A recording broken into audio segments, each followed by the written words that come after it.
Nehemiah 11. Now the leaders of the people settled in Jerusalem. The rest of the people cast lots to bring 1 out of every 10 of them to live in Jerusalem, the holy city, while the remaining 9 were to stay in their own towns. The people commended all who volunteered to live in Jerusalem. These are the provincial leaders who settled in Jerusalem. Now some Israelites, priests, Levites, temple servants, and descendants of Solomon's servants lived in the towns of Judah, each on their own property, in the various towns, while other people from both Judah and Benjamin lived in Jerusalem. From the descendants of Judah, Athahiah, son of Uzziah, the son of Zechariah, the son of Amariah, the son of Shephatiah, the son of Mahalalel, a descendant of Perez, and Maaseiah, son of Baruch, the son of Kol-Hoseh, the son of Haziah, the son of Adaiah, the son of Joiarib, the son of Zechariah, a descendant of Shelah. The descendants of Perez who lived in Jerusalem totaled 468 men of standing. From the descendants of Benjamin, Salu, son of Meshullam, the son of Joed, the son of Pedaiah, the son of Kolaiah, the son of Maaseiah, the son of Ithiel, the son of Jeshaiah, and his followers, Gabbai and Salai, 928 men. Joel, son of Zichri, was their chief officer, and Judah, son of Hasenuah, was over the new quarter of the city.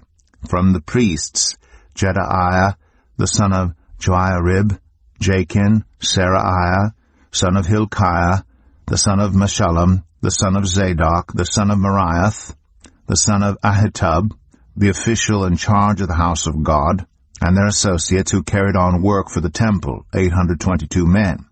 Adaiah, son of Jeroham, the son of Pelaliah, the son of Amzai, the son of Zechariah, the son of Pashur, the son of Malchijah, and his associates who were heads of families, 242 men. Amashsai, son of Azarel, the son of Azai, the son of Meshillemoth, the son of Immer, and his associates who were men of standing, 128. Their chief officer was Zabdiel, son of Haggedolim.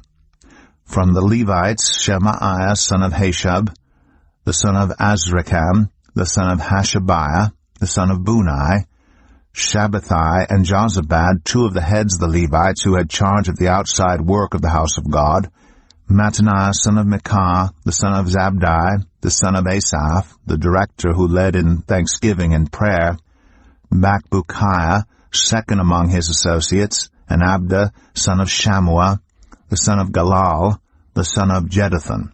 The Levites in the holy city totaled 284. The gatekeepers, Akub, Talmon, and their associates who kept watch at the gates, 172 men. The rest of the Israelites with the priests and Levites were in all the towns of Judah, each on their ancestral property. The temple servants lived on the hill of Ophel, and Ziah and Gishpah were in charge of them. The chief officer of the Levites in Jerusalem was Uzziah, son of Bani, the son of Hashabiah, the son of Mattaniah, the son of Micah. Uzziah was one of Asaph's descendants, who were the musicians responsible for the service of the house of God. The musicians were under the king's orders, which regulated their daily activity. Pethahiah, son of Meshezabel, one of the descendants of Zerah, son of Judah, was the king's agent in all affairs relating to the people. As for the villages with their fields, some of the people of Judah lived in Kiriath Arba and its surrounding settlements, in Dibon and its settlements, in Jekabziel and its villages, in Jeshua, in Moladah, in Beth-Pelet, in Hazar Shual, in Beersheba and its settlements, in Ziklag, in Mechonah and its settlements, in En-Rimmon, in Zorah, in Jarmuth, Zanoah, Adullam and their villages, in Lachish and its fields, and in Azekah and its settlements. So they were living all the way from Beersheba to the valley of Hinnom. The descendants of the Benjamites from Gibeah lived in Michmash, Aijah, Bethel, and its settlements, in Anathoth, Nob, and Ananiah, in Hazor, Ramah, and Gittaim, in Hadid, Zeboim, and Nebalit, in Lod and Ono, and in Harashim. Some of the divisions of the Levites of Judah settled in Benjamin. Nehemiah 12. These were the priests and Levites who returned with Zerubbabel son of Shealtiel and with Joshua, Seraiah, Jeremiah, Ezra, Amariah, Malach, Hatush, Shechaniah, Rehum, Meremoth, Iddo, Genethon, Abijah, Mijamin, Modiah, Bilgah, Shemaiah, Joiarib, Jedaiah, Salu, Amok, Hilkiah, and Jedaiah. These were the leaders of the priests and their associates in the days of Joshua. The Levites were Jeshua, Binnui, Kadmiel, Sherebiah, Judah, and also Mattaniah, who together with his associates was in charge of the songs of thanksgiving. Bakbukiah and Unai, their associates, stood opposite them in the services. Joshua was the father of Joachim, Joachim the father of Eliashib, Eliashib the father of Joiada, Joiada the father of Jonathan, and Jonathan the father of Jaddua. In the days of Joachim, these were the heads of the priestly families. Of Seraiah's family, Meraiah; of Jeremiah's, Hananiah; of Ezra's, Meshullam; of Amariah's, Jehohanan; of Malach's, Jonathan; of Shechaniah's, Joseph; of Harim's, Adnah; of Meremoth's, Helkai; of Iddo's, Zechariah; of Genethon's, Meshullam; of Abijah's, Zichri; of Miniamim's, and of Moadiah's, Piltai; of Bilgah's, Shammua; of Shemaiah's, Jehonathan; of Joiarib's, Mattani; of Jedaiah's, Uzai; of Salu's, Kalai; of Amok's, Eber; of Hilkiah's, Hashabiah; of Jedaiah's, Nethanel. The family heads of the Levites in the days of Eliashib, Joiada, Johanan, and Jaddua, as well as those of the priests, were recorded in the reign of Darius the Persian. The family heads among the descendants of Levi up to the time of Johanan son of Eliashib were recorded in the book of the Annals. And the leaders of the Levites were Hashabiah, Sherebiah, Jeshua son of Kadmiel, and their associates, who stood opposite them to give praise and thanksgiving, one section responding to the other, as prescribed by David the man of God. Mattaniah, Bakbukiah, Obadiah, Meshullam, Talmon, and Akub were gatekeepers who guarded the storerooms at the gates. They served in the days of Jehoiakim son of Joshua, the son of Jozadak, and in the days of Nehemiah the governor, and of Ezra the priest, the teacher of the law. At the dedication of the wall of Jerusalem, the Levites were sought out from where they lived, and were brought to Jerusalem to celebrate joyfully the dedication with songs of thanksgiving and with the music of cymbals, harps, and lyres. The musicians also were brought together from the region around Jerusalem, from the villages of the Netophathites, from Beth Gilgal, and from the area of Geba and Asmaveth, for the musicians had built villages for themselves around Jerusalem. When the priests and Levites had purified themselves ceremonially, they purified the people, the gates, and the wall. I had the leaders of Judah go up on top of the wall. I also assigned 2 large choirs to give thanks. One was to proceed on top of the wall to the right toward the dung gate. Hoshaiah and half the leaders of Judah followed them, along with Azariah, Ezra, Meshullam, Judah, Benjamin, Shemaiah, Jeremiah, as well as some of the priests with trumpets, and also Zechariah son of Jonathan, the son of Shemaiah, the son of Mattaniah, the son of Micaiah, the son of Zakur, the son of Asaph, and his associates, Shemaiah, Azrael, Milalai, Gilalai, Mai, Nethanel, Judah, and Hanani, with musical instruments prescribed by David the man of God. Ezra, the teacher of the law, led the procession. At the fountain gate they continued directly up the steps of the city of David on the ascent to the wall, and passed above the site of David's palace to the water gate on the east. The second choir proceeded in the opposite direction. I followed them on top of the wall together with half the people, past the tower of the ovens, to the broad wall, over the gate of Ephraim, the Jeshanah gate, the fish gate, the tower of Hananel, and the tower of the 100, as far as the sheep gate. At the gate of the guard they stopped. The The 2 choirs that gave thanks then took their places in the house of God. So did I, together with half the officials, as well as the priests, Eliakim, Maaseiah, Meniamin, Micaiah, Elionai, Zechariah, and Hananiah, with their trumpets, and also Maaseiah, Shemaiah, Eleazar, Uzai, Jehohanan, Malchijah, Elam, and Ezer. The choirs sang under the direction of Jezreiah. And on that day they offered great sacrifices, rejoicing because God had given them great joy. The women and children also rejoiced. The sound of rejoicing in Jerusalem could be heard far away. At that time men were appointed to be in charge of the storerooms for the contributions, firstfruits, and tithes. From the fields around the towns they were to bring into the storerooms the portions required by the law for the priests and the Levites, for Judah was pleased with the ministering priests and Levites. They performed the service of their God and the service of purification, as did also the musicians and gatekeepers, according to the commands of David and his son Solomon.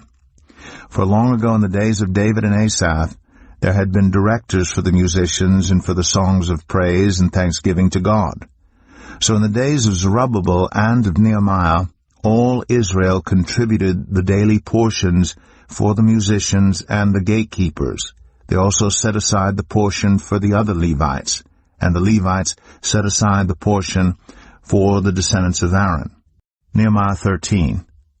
On that day the book of Moses was read aloud in the hearing of the people, and there it was found written that no Ammonite or Moabite should ever be admitted into the assembly of God, because they had not met the Israelites with food and water, but had hired Balaam to call a curse down on them. Our God, however, turned the curse into a blessing. When the people heard this law, they excluded from Israel all who were of foreign descent. Before this, Eliashib the priest had been put in charge of the storerooms of the house of our God. He was closely associated with Tobiah, and he had provided him with a large room formerly used to store the grain offerings and incense and temple articles, and also the tithes of grain, new wine, and olive oil prescribed for the Levites, musicians, and gatekeepers, as well as the contributions for the priests. But while all this was going on, I was not in Jerusalem, for in the 32nd year of Artaxerxes, king of Babylon, I had returned to the king. Sometime later I asked his permission and came back to Jerusalem. Here I learned about the evil things Eliashib had done in providing Tobiah a room in the courts of the house of God. I was greatly displeased, and threw all Tobiah's household goods out of the room. I gave orders to purify the rooms, and then I put back into them the equipment of the house of God, with the grain offerings and the incense. I also learned that the portions assigned to the Levites had not been given to them, and that all the Levites and musicians responsible for the service had gone back to their own fields. So I rebuked the officials and asked them, "Why is the house of God neglected?" Then I called them together and stationed them at their posts. All Judah brought the tithes of grain, new wine, and olive oil into the storerooms. I put Shelemiah the priest, Zadok the scribe, and a Levite named Pedaiah in charge of the storerooms, and made Hanan, son of Zakur, the son of Mattaniah, their assistant, because they were considered trustworthy. They were made responsible for distributing the supplies to their fellow Levites. Remember me for this, my God, and do not blot out what I have so faithfully done for the house of my God and its services. In those days I saw people in Judah treading wine presses on the Sabbath, and bringing in grain, and loading it on donkeys, together with wine, grapes, figs, and all other kinds of loads. And they were bringing all this into Jerusalem on the Sabbath. Therefore I warned them against selling food on that day. People from Tyre who lived in Jerusalem were bringing in fish and all kinds of merchandise, and selling them in Jerusalem on the Sabbath to the people of Judah. I rebuked the nobles of Judah, and said to them, "What is this wicked thing you are doing, desecrating the Sabbath day? Didn't your ancestors do the same things, so that our God brought all this calamity on us and on this city? Now you are stirring up more wrath against Israel by desecrating the Sabbath. When evening shadows fell on the gates of Jerusalem before the Sabbath, I ordered the doors to be shut, and not opened until the Sabbath was over. I stationed some of my own men at the gates, so that no load could be brought in on the Sabbath day. Once or twice, the merchants and sellers of all kinds of goods spent the night outside Jerusalem. But I warned them and said, "Why do you spend the night by the wall? If you do this again, I will arrest you." From that time on, they no longer came on the Sabbath. Then I commanded the Levites to purify themselves and go and guard the gates in order to keep the Sabbath day holy. Remember me for this also, my God, and show mercy to me according to your great love. Moreover, in those days I saw men of Judah who had married women from Ashdod, Ammon, and Moab. Half of their children spoke the language of Ashdod, or the language of one of the other peoples, and did not know how to speak the language of Judah. I rebuked them and called curses down on them. I beat some of the men and pulled out their hair. I made them take an oath in God's name and said, "You are not to give your daughters in marriage to their sons, nor are you to take their daughters in marriage for your sons or for yourselves." Was it not because of marriages like these that Solomon king of Israel sinned? Among the many nations there was no king like him. He was loved by his God, and God made him king over all Israel. But even he was led into sin by foreign women. Must we hear now that you too are doing all this terrible wickedness and are being unfaithful to our God by marrying foreign women? One of the sons of Joiada, son of Eliashib, the high priest, was son-in-law to Sanballat the Horonite, and I drove him away from me. Remember them, my God, because they defiled the priestly office and the covenant of the priesthood and of the Levites. So I purified the priests and the Levites of everything foreign, and assigned them duties, each to his own task. I also made provision for contributions of wood at designated times, and for the first fruits. Remember me with favor, my God. Psalm 126, a Song of Ascents. When the Lord restored the fortunes of Zion, we were like those who dreamed. Our mouths were filled with laughter, our tongues with songs of joy. Then it was said among the nations, "The Lord has done great things for them. The Lord has done great things for us, and we are filled with joy. Restore our fortunes, Lord, like streams in the Negev. Those who sow with tears will reap with songs of joy. Those who go out weeping, carrying seed to sow, will return with songs of joy, carrying sheaves with them."